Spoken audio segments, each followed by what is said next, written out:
तस्येनति च गीतार्थकितयेभ्यज परम श्रावयेच्च परार्थं वै सप्रजाति परम पदम। যিনি যত্ন সহকারে গীতা পড়েন এবং অন্যকে গীতা পড়ান তিনি পরম পদ বৈকুণ্ঠ লাভ করবেন। আজকে একাদশ শ্লোক। দেবান ভাবয়তানেন তে দেবা ভাবয়ন্তু পরস্পরম ভাবয়ন্তঃ শ্রেয় পরম অবাপ্সথ।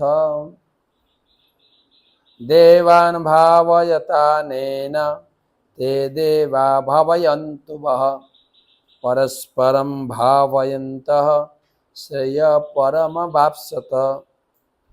অনুবাদ: তোমাদের যজ্ঞ অনুষ্ঠানে প্রীত হয়ে দেবতারা তোমাদের প্রীতিবিধান করবেন। এভাবেই পারস্পরিক প্রীতিবিধান করার জন্য তোমরা পরম মঙ্গল লাভ করবে। গতকালকে বলেছিলেন ভগবান যে আমি যজ্ঞ সহ প্রজা সৃষ্টি করেছি। আমি উদাহরণ দিয়েছিলাম যেরকম আমাদের পিতামাতা সন্তানদের জন্ম দিয়ে সন্তানদের কিসে সমৃদ্ধি হবে, মঙ্গল হবে চিন্তা করেন। ছেলে হলে ভালো কাজের সন্ধান করে দেন, ইনকামের সোর্স করে দেন।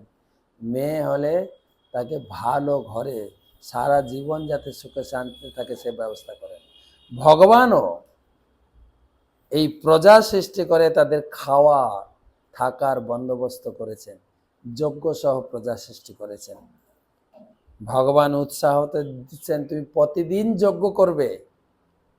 যজ্ঞ করলে তোমাকে আর চাকরি বা ব্যবসা করতে হবে না।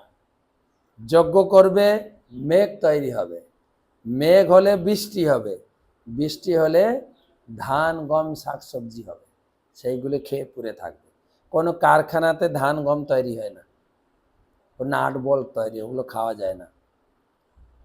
আমরা এগুলো বিশ্বাস করি না বলে ওগুলো করছি। ভগবান বলছেন যজ্ঞ করো, কলিযুগের জন্য হরিনাম যজ্ঞ। হরিনাম করো, হরিনাম করলে বৃষ্টি হবে, বৃষ্টি হলে ধান চাষ হবে, ধান চাষ হলে তুমি খেয়ে পরে বাঁচতে থাকবে। ভগবান খাওয়া পড়ার জন্য সুন্দর ব্যবস্থা দিয়ে গেছে।